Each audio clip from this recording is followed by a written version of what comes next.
So I was thinking, I didn't look it up. I should have looked it up like a dumbass so I could verify I was correct. But that Alanis Morissette song I was talking about Dave Coulier and Shake It Like a Fish, I think it's called I See Right Through You. Or See Right Through You, I think it's called. I see right through you. Yeah, it's something like that. It's a good song. All of her songs are fucking good. Like, all of them are good. But anyway, the reason why I'm talking about all this, I usually, for anybody who's watched, right, I usually have a reason for why I bring things up. And I have an endpoint. This is going to be a several day part thing I'm going to go over. Because I just want to get content out there and talk to people, you know, and hopefully meet new people, build the community, whether it's through Spotify, in podcasts, Twitch, Kick, YouTube, whatever it is. And you got to be careful how many times you say the K word on Twitch because they'll get mad at you. They will ban you for that. But if they do, it's stupid. It's cross-platforming, and people on that platform talk about Twitch every day, so it's whatever. But I look at the world today as a 52-year-old man, and I don't like what I see. And I know a lot of you might have the same feeling that what I'm about to say is like, well, but who am I, right? I'm nobody. I'm just another person who has worked for 40 years. I managed to luckily get a home, and it was through luck. Like, I'm not rich. Am I okay? Yeah, but I'm not rich. I am lucky as fuck that I have a home, and I was able to get my mortgage rate at a 2.5, only because it went down during COVID, and I took advantage of it. My credit score was great at the time. So, I mean, a lot of things had to happen at the same time for that to work out for me, and it did, okay? But the world today, it really is scary out there, man. And there's a lot of branches on this tree that I could hang off of right now, and it's hard to pick one. But so I'll just pick one at random and just go with. It's like, I don't feel confident for the future for a lot of people. I don't feel confident for my children. I have two daughters. I have two beautiful daughters. They're both in their early 30s. And I have several grandchildren. And I just don't... And I have one nephew. I have no other nephews and nieces.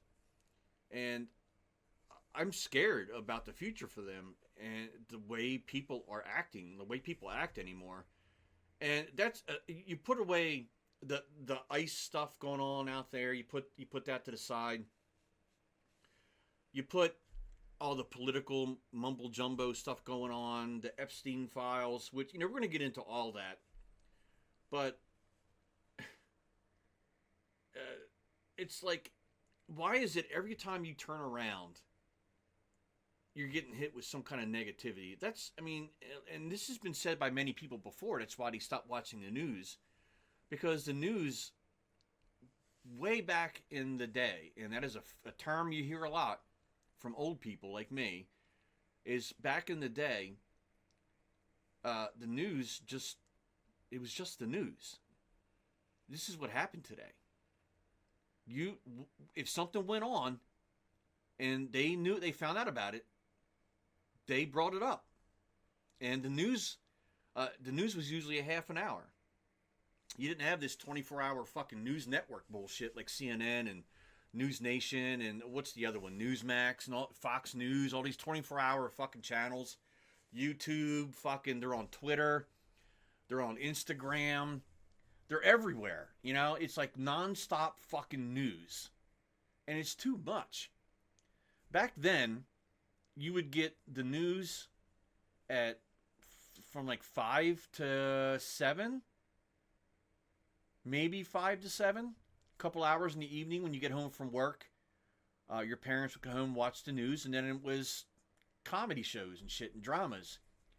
You learned what happened. Oh, there was a war over here. There was a bus crash in Philadelphia. There was a delayed airplane at LaGuardia. There was a union strike in Ohio. You know, it was stuff like that. And you had the news in the evening when you got home from work, and then that was it. And then the news would come back on again around 10 or 11 o'clock at night. I can't remember. I had to go to bed early because of school, but I think it was like 10 or maybe even 11 o'clock the news came on. It was just a half an hour. Just a fucking half an hour of news. That's all it was, man. It's not 24 hours of shit, you know? Like, your body, I really feel like your brain is only meant to consume so much news, okay? Because it's so negative. It's never a positive thing. It's so negative out there. And the way the news was structured in a half an hour was at the very beginning, it was almost like a YouTube video. You start off with an intro. It gave you the best parts of the video so you would keep you hooked to watch the rest of the video. And then he went into the story and then gave you the punch at the end. So with a half an hour news channel, they'd start off, hey, we're going to talk about this. We got Jim talking sports. The Phillies did this. Here's the weather from Hurricane Schwartz. And then here's John Bolaris talking about the upcoming snowstorm.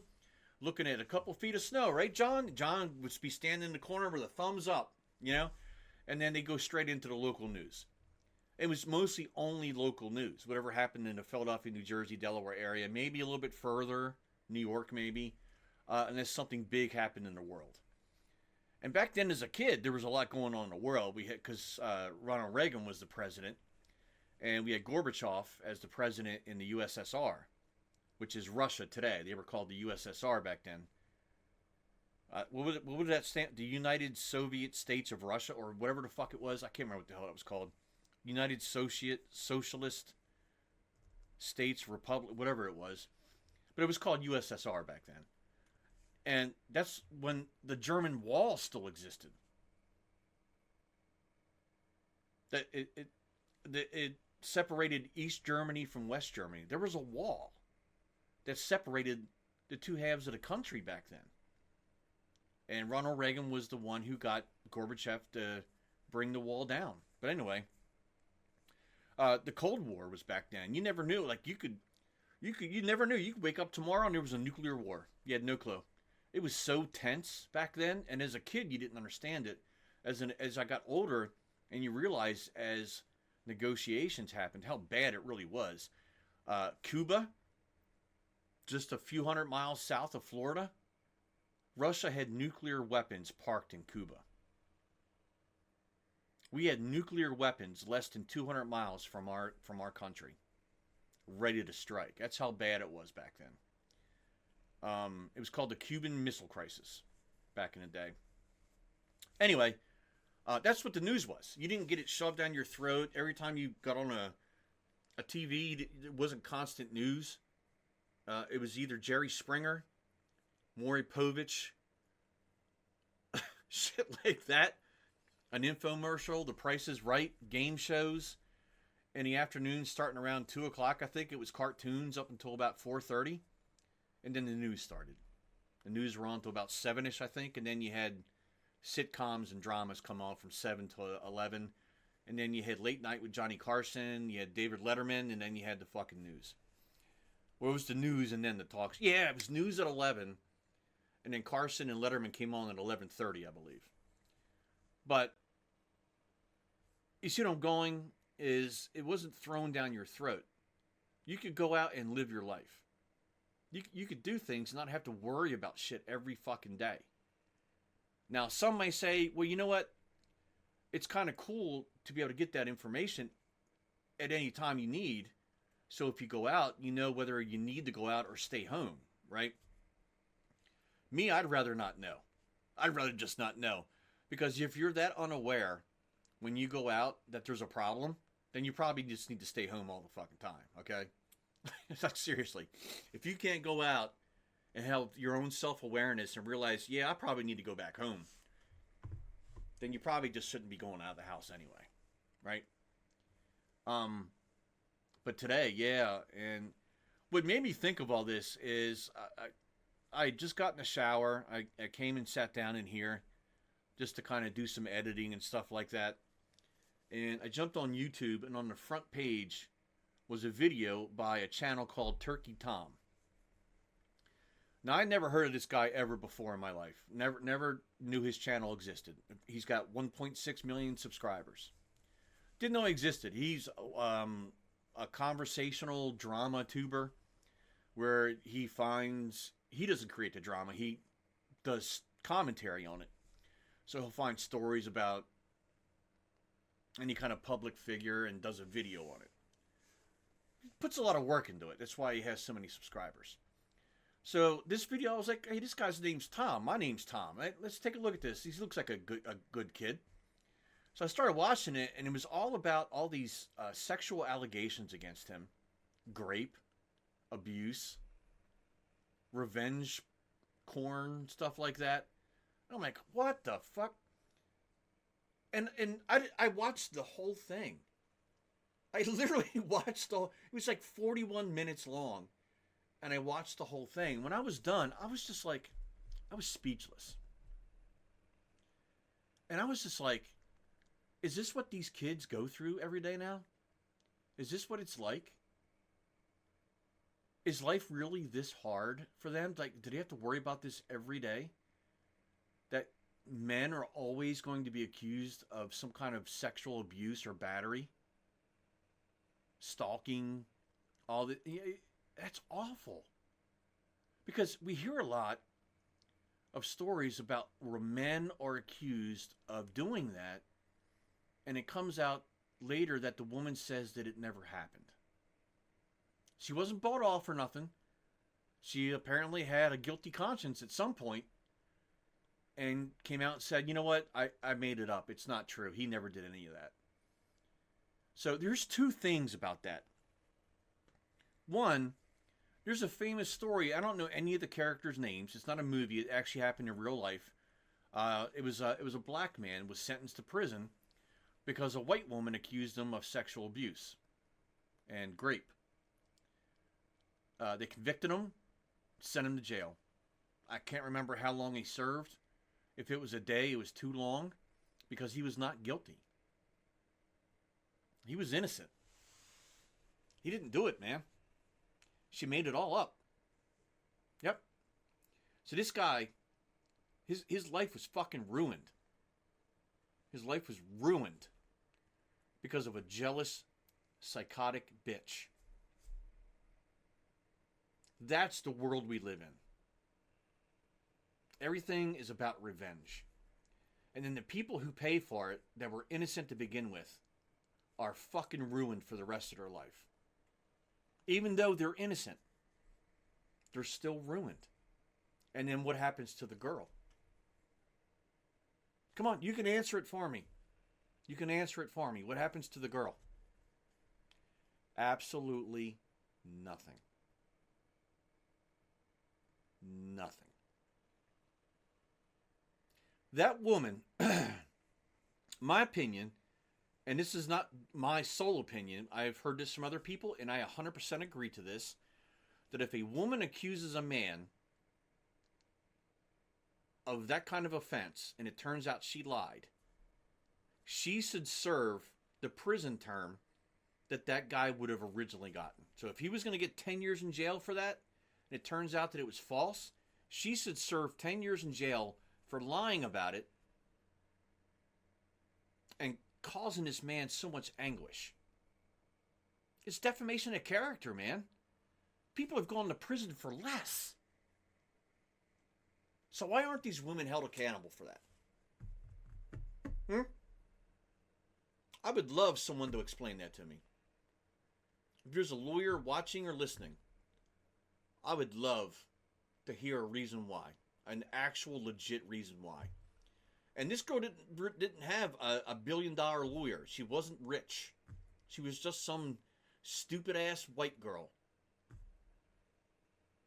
What was she seeking? Fame? Well, no idea what she's going for here.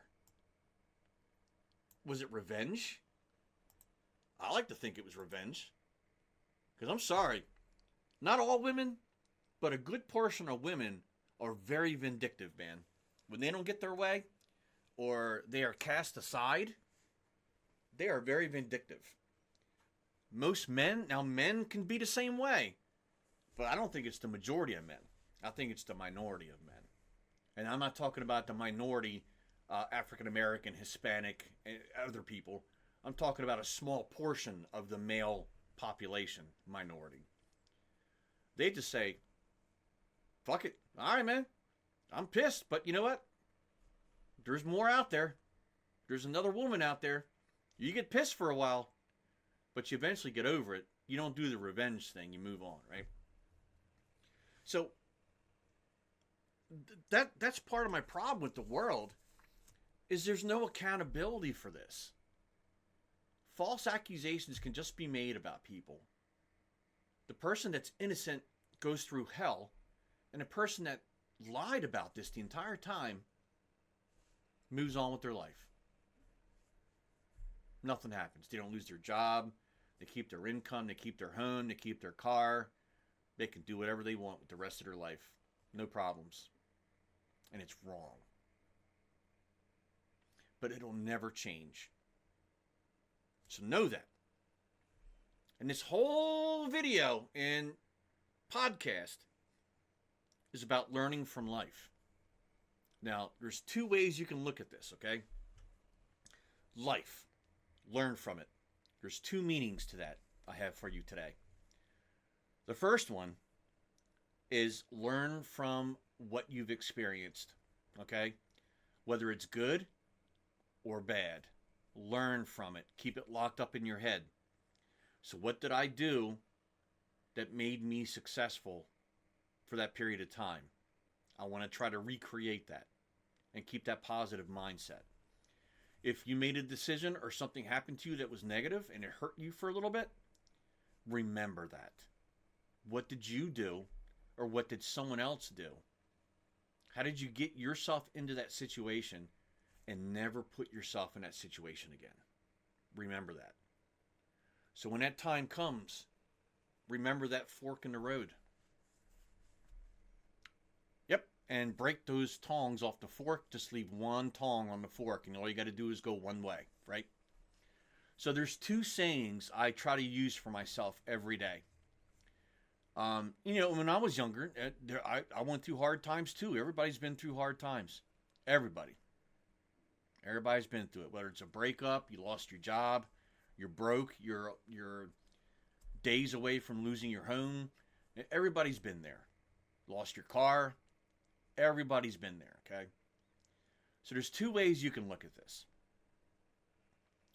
You can do it positively or you can do it negatively. So my first favorite saying that I like to use for myself is whenever something goes bad or something looks bleak, I say to myself, it's okay. This too shall pass. It's not going to last forever, man. It won't last forever. You will get past it. It may take 2 months. It may take 8 months. It may take a year. It may take 2 years. But when that day comes that you're finally past it, you can look back as you're sitting on your own couch in your house, drinking a beer, watching TV, and you have your car in a driveway, you just got off work, life is good. You'll have that moment where you think back where you were a year ago and you're like, man, it was awful. But I made it. I made it through, man. I made it through. But what I want you to know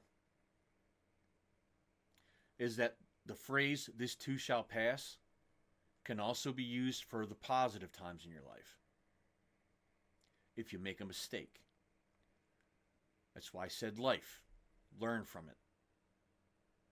If you did something great, just know it's not going to last forever.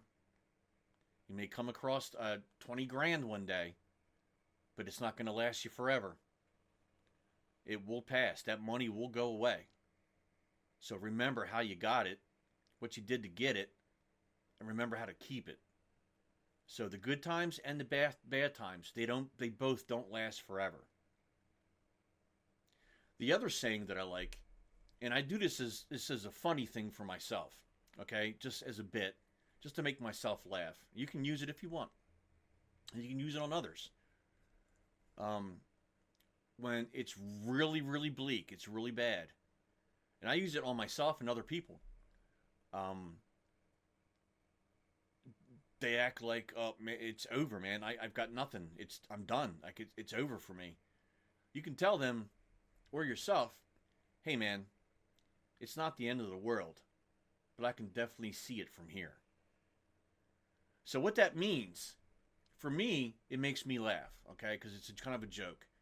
But the way it's meant to be perceived is, look, this is not the end of your world. You can see it from here, which means it hasn't happened yet. You can prevent it. Do something about it. Don't get depressed. Don't get all down on yourself. Don't blame yourself. The only reason why you should blame yourself is if you don't correct it. Okay? It's the only reason why you should do that. And to end this, life, learn from it. The other way to look at it is not what you do, but watch other people. Your friends, your family members, co-workers, people in general. If you witness somebody go through shit, and you knew they were going to end up going through shit because of the way they were living their life, learn from it. Learn from it. Driving down the road and you see, unfortunately, and I don't use this to make fun of people, I wish I could do more to help them, but homeless people, I wish I could just walk up to a homeless person and give them $30,000 and set them up with an apartment. I wish I had that kind of money. I wish I could be one of these streamers that made hundreds of $1,000s a month, because I would actually use that money for that. Like, what do you need that much money a month for? You could retire after 2 years of that shit. But why not put that money towards something good by helping others? You know what prevents people from doing that? Fucking greed. Greed and narcissism. But anyway, when you drive down the road and you see someone on the side of the street, they're homeless. Remember, you don't want to be in that position. What can you do to prevent yourself from being there? So learn from it. Learn from your surroundings. Look around. And this leads me all the way back to where I started this whole conversation. Driving home from the store, a guy was tailgating me on an icy road. I could have slammed on my brakes. I could have gave him the finger. I could have cussed him out. But I didn't. I didn't. Because I can't change the past. I can only change the present and the future. So my present and my future could have went negatively. I just let it go. And my present and my future were positive. I'm home. I'm alive. I'm in a warm home right now. And I'm talking to you. So, life. Learn from it.